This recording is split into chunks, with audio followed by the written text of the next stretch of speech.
예, 안녕하세요. 선박 저항 추진 과제 5 관련 내용이고요. 우리 과제 5는 저항 시험입니다. 저항 시험은 시- 수업에서는 배웠는데 이제 실제 그 데이터를 여러분들이 해석을 하는 거를 할 거거든요. 그래서 거기에 대한 데이터들을 준비를 했고요. 저항 시험을 조금 더 설명을 다시 간략히 드리자면은 배가 있고요. 그다음에 프로펠러가 있고 모형 기준입니다. 모형 기준으로 배랑 프로펠러가 있을 때 여러분들이 어떤 속도를 원해요. VM이라는 모형선 속도를 원하면은 어떤 식으로 하면 될까요? 우리가 저항 시험을 할 때는 모형선을 외부에서 끌면서 거기 걸리는 힘을 쟀죠. 힘 방향이 배가 앞으로 가야 되니까 힘 방향이 앞쪽으로 가는 RTM이라는 걸 줬고, 그 다음에 그 RTM을 재서 거기에서 뭐 점성 저항 성분이라거나 다른 것들을 빼줘가지고 우리가 실제 배의 CTS를 구했죠. 다시 정리를 하면 RTM을 재서 CTM을 구했고, 그 다음에 CTS를 구해서 RTS로 가는 과정이 저항시험에서 했던 건데, 여기서 보시는 것 같이 저항시험은 배를 우리가 강제로 끌면서 힘을 잽니다. 그러니까 문제가 없는데, 저항시험은 이제 프로펠러를 돌릴 거예요. 모형 배에 모형 프로펠러를 달아서 걔를 일정한 회전수 n으로 돌립니다. 우리가 실험하는 조건, 실험이라고 생각을 안 하고 그냥 모형선을 놔두고 여러분들이 회전수를 n으로 돌려요. 배가 가만히 있을 때. 그럼 배가 쭉 갈 거 아니에요, 앞으로. 여러분들이 과제 4에서 봤으면은 전진비, 그다음에 KT라고 되어 있잖아요. 근데 회전수 n을 일정하게 주면은 nd분의 VA에서 n이 일정한 거잖아요. 그러니까 얘를 사실상 VA로 볼 수 있거든요. 그 다음에 KT도 뭐 이걸로 무차원화한 거잖아요. n이 일정하면 거의 t라고 봐도 돼요. 이 그래프를. 그래서 t하고 v 그래프를 여러분들이 그려보시면은 kt, j 그래프랑 똑같을 거다. 회전수가 일정하다면. 이렇게 되죠. 그래서 배 속도가 0일 때는 같은 회전수로 돌릴 때 추력이 엄청 큽니다. 그 다음에 점점 갈수록 추력이 줄어들죠. 속도가 증가할수록. 그 다음 배 저항은 어떻게 돼요? 0일 땐 당연히 0일 거고. 여러분들 과제 2 해봤으면 색깔을 좀 다르게 할게요. 과제 2를 해봤으면은 뭐 이런 식으로 증가하는 거 알잖아요. 그래서 언젠가는 추력하고 저항이 만나겠죠. 회전수를 일정하게 하고 배를 정지 상태에서 출발하면은 처음엔 추력이 커서 가속을 하다가 점점 추력은 줄어들고 저항은 커지죠. 속도가 증가함에 따라. 어떤 점에서 만날 거예요. 이 점이 우리가 저항점이라고 합니다. 다만 몇 가지 좀 문제가 있다고 했죠. 그냥 딱 T하고 R이 아니라 실제로는 추력 감소비라는 게 들어가서 1 빼기 T하고 R하고 서로 같아지는 점이 저항점이다 라고 했어요. 그래서 여러분들이 모형선을 그냥 프로펠러 회전수 N으로 돌리면은 어쨌든 간에 추력을 잰다고 칩시다. 어쨌든 여러분들이 추력을 쟀으면은 그 추력하고 그 다음에 저항 시험에서 알고 있던 RTM하고 서로 같아지는 조건, 같진 않지. 1 빼기 T를. 이렇게 해서 같아지는 조건, 이걸 찾으면 돼요. 어떤 n에서 나오는지. 그럼 그 n에서는 어떻게 되냐? 배의 가속도가 0이 되는 거죠.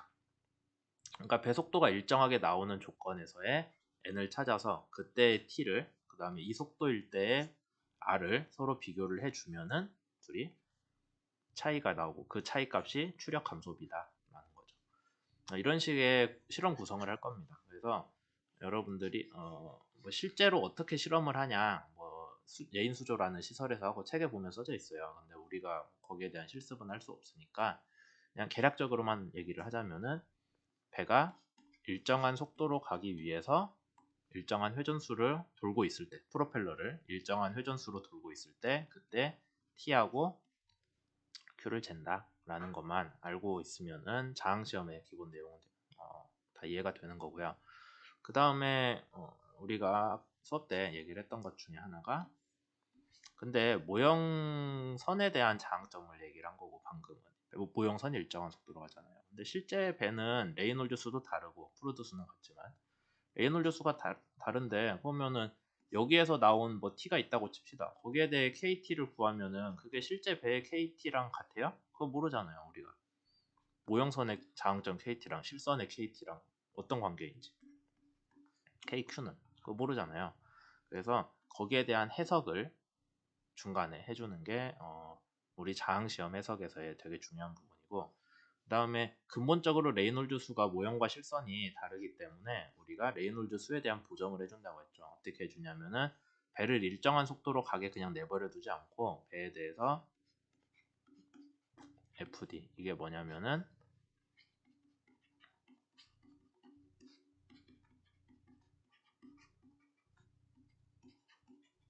이 값만큼의 외부에서의 힘을 배에 추가로 가해준다고 했죠. 그러니까 배 선체 입장에서 보면은 원래는 저항이 RTM만큼 있어야 되는데, 원래 있는 거죠 RTM은. RTM만큼 저항해서 FD만큼을 빼줘요. 그럼 얘는 뭐가 되냐? 우리가 레이놀즈 수와 프루드 수를 완벽히 맞춘 실험을 했다고 했을 때 그때 기대되는 모형선의 저항이 됩니다. 우리가 현실적으로는 그렇게 못했지만은 자항시험을 할 때만큼은 외부에서 FD라는 힘을 추가로 줘서 배 자체에 걸리는 저항 방향 성분의 힘은 실제 배가 모형선 스케일로 레이놀즈수와 프루드 수를 맞췄을 때 줄어든 정도만 적용하게끔 하는 거예요. 그럼 얘는 뭐랑 같아야 돼요? 아까 내내 얘기했던 얘랑 같아야겠죠. TM. 그래서 여러분들이 자항시험에 대해서 꼭 알아줘야 되는 거는 예인력이라는 게 추가로 들어간다. 왜? 레이놀즈 수를 차이를 보정을 해준 상태로 자항시험을 하기 위해서. 그럼 그 보정하는 예인력은 어떻게 구하냐? 예인력. CTM에서 CTS를 빼주고 모형선 스케일의 그 차원을 곱해주면 된다라는 거죠. 우선 기본적으로 이 내용만 알면은 나머지는 뭐 책에 있는 수식 보고 여러분들이 어렵지 않게 따라갈 수 있을 거예요. 그러면 이제 기본 내용은 다 설명을 한 것 같고 실험 데이터를 보여드릴게요.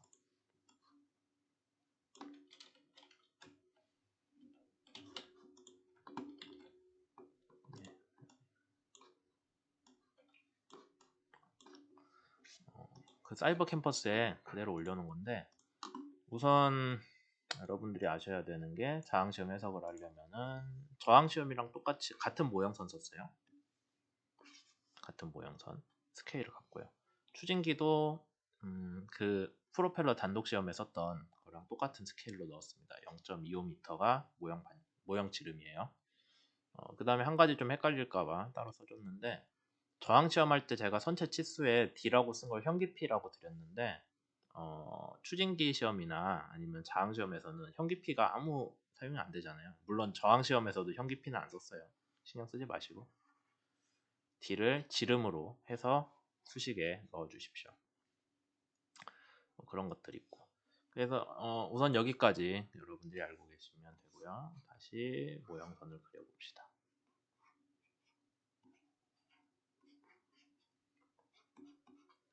그래서 이제 보시면은 저항시험 결과를 여기다 써놨거든요. 옆에 배 속도가 빠졌네. 요거는 첫 번째 거는 2.105, 두 번째 거 2.196, 세 번째 거 2.288m/초입니다. 거기 그 사이버 캠퍼스에 올려놓은 자료에는 여기 써져 있는데 제가 복사를 잘못해가지고 숫자가 빠졌네요. 배 속도예요. VM. 그래서 이제 VM으로 배가 가요. VM으로 배가 가게끔 하는데 우리가 여기 배에서 추가로 외부에다가 힘을 녹색으로 합시다. 외부에다가 힘을 FD만큼 준 상태로 FD만큼 힘을 준 상태로 이 속도를 달성하기 위한 프로펠러 회전수 N을 먼저 구해요. 그게 여기 있는 거죠. 다시 여기 앞부분은 저항시험 결과예요. 여기 CTS까지는 저항시험 결과고 그 저항시험 결과를 아는 상태로 배가 VM이란 속도로 프로펠러를 돌리면서 일정하게 가고 싶어요. 근데 원래는 RTM이 걸리는 걸 아는데 RTM은 모형선과 실선 레이놀드 수가 다를 때 문제이기 때문에 만약에 우리가 모형선과 실선 레이놀드 수를 똑같이 맞췄다 프루드 수까지 레이놀드 수와 프루드 수를 똑같이 맞추면 원래 이게 성립돼야 되죠. 거기에다가 그러니까 우리가 CTS에다가 2분의 1로 VM제곱 SM을 곱했으면은 그때 저항이 배에 가해지는 조건을 우리가 원하는 거죠. 그게 이제 정말 모든 상사를 적용한 실험이고 그럴 때 어떻게 한다고요? RTM 빼기 FT가 모형선에 걸리는 저항이 되게끔 해주면 됩니다. 그러니까 이게 프로드수, 레이놀드수 맞췄을 때 모형선에 걸리는 저항으로 우리가 가정을 하는 거죠. 그래서 이 저항만큼이 걸리고 있는 배의 상태가 된 거예요. 원래 저항은 RTM인데 외부에다 이만큼 우리가 추가 힘을 주면서 그걸 빼준 거죠. 그래서 요만큼의 저항이 걸리고 있는 상태인데 그 상태를 계속 유지를 하려면은 회전수는 9.6 RPS 1초에 9.6바퀴 돌고 프로펠러가 그렇게만 하면은 일정한 속도 유지한다는 거예요. VM을 유지를 할 수 있어요. 9.6 RPS로 프로펠러 돌리고 있으면 그때 걸리는 추력, 프로펠러가 배를 앞으로 미는 힘, 그 다음 프로펠러 축에 걸리는 토크는 이 정도다라는 거죠. 여기까지 설명이 됐죠. 그래서 기본적으로 실험 데이터들은 실제 자항 시험을 할 때는 우리가 어떤 데이터 쌍을 주냐면은 얘하고요, 회전수하고 토크, 추력, 토크를 계측을 해서 줍니다. 그럼 걔를 가지고 어떻게 분석을 하는지 볼게요.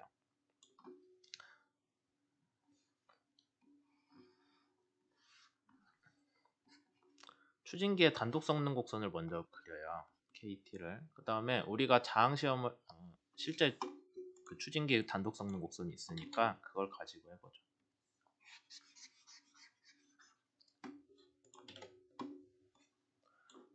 여러분들 그 과제 4로 나왔던 그 추진기 단독 성능 곡선이고요. 한번 값을 실제 여기 자항시험 결과 값을 그대로 찍어볼게요. 자항시험에서 여러분들이 배 속도도 알고 회전수도 알잖아요. 프로펠러 회전수도. 그래서 JM을 구할 수 있습니다. 24노트 기준이 이거니까 한번 찍어볼게요. 0.91 몇이고 얼마야? 0.915니까 한 여기쯤 오겠네요. J는 모형선의 자항점의 전진비. KTM은 그냥 바로 구하시면 되죠. 0.165 정도가 된다고 합니다. 한 여기쯤 되겠네요. 파란색이 KT니까 파란색으로 찍을게요. 그 다음에 KQ는 또 무차원화 해주시면은 0.028인데 여기 10KQM이니까 0.28로 찾으면 되죠. 한 여기쯤 되겠네요. 0.28이면은 한 여기쯤 올 겁니다.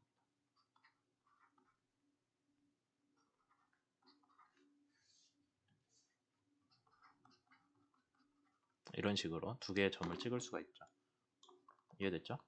그 다음에 우리가 추력 일치법이라고 해서 이게 지금 자항점에서의 추력인데 단독 성능 조건이라고 하면은 여러분들이 같은 추력을 낼 때의 전진비가 나오죠. 같은 추력을 내기 위한 전진비. 그러니까 원래는 얼마만큼의 추력 개수를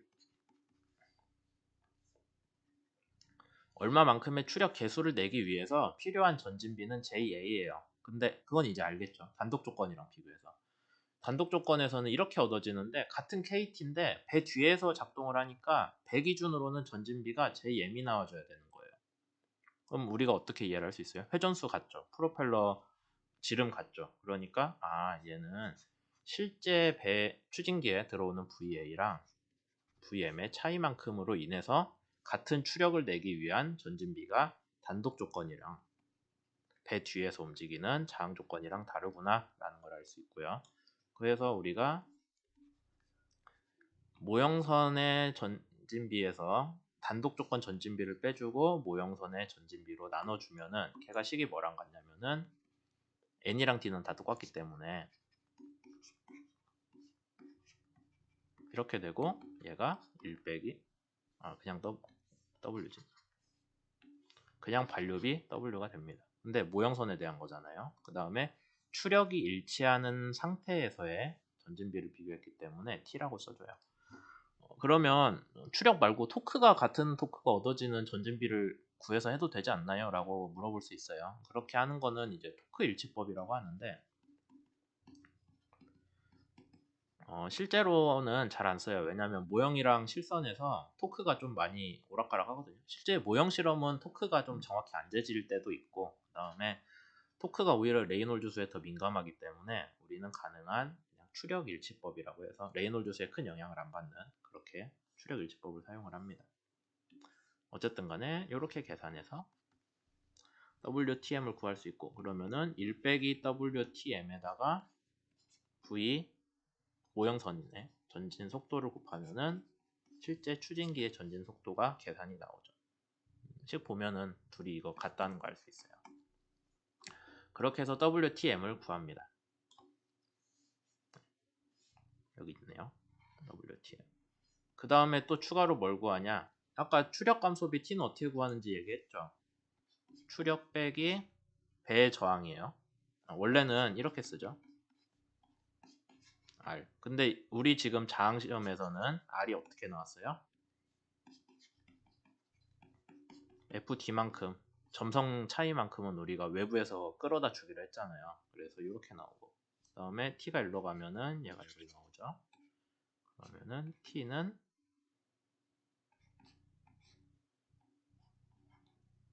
T가 일로 가고 저리 하면은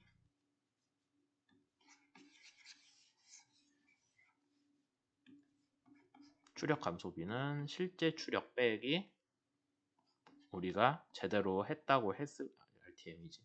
RTM 빼기 FD. 우리가 원하는 그 실험을 레이놀드 수와 프로드 수 다 맞췄을 때 저항이잖아요. 그래서 원래 추력에서 이만큼이 감소했다.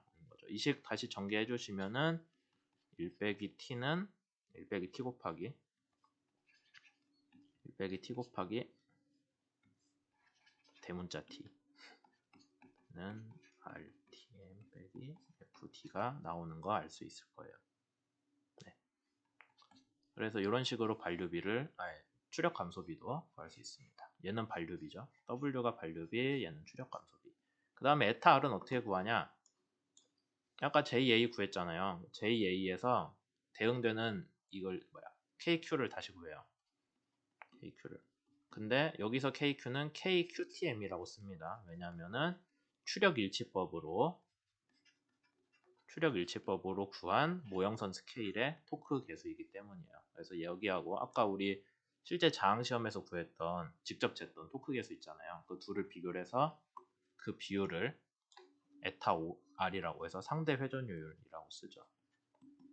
상대 회전율은 K, Q, M 자항일 때, 그 다음에 K 대신 Q라고 썼네. KQM이랑 KQTM을 서로 비교를 해준 비율입니다. 얘는 항상 1보다 큰 경우가 대부분이에요. 조금 커요. 0.01 정도.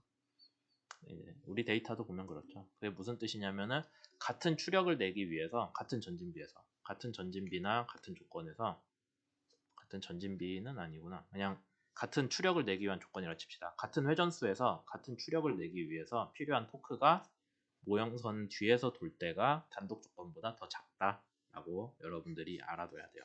데이터를. 그래서 우선은 여기까지 하고 잠깐 잘랐다 계속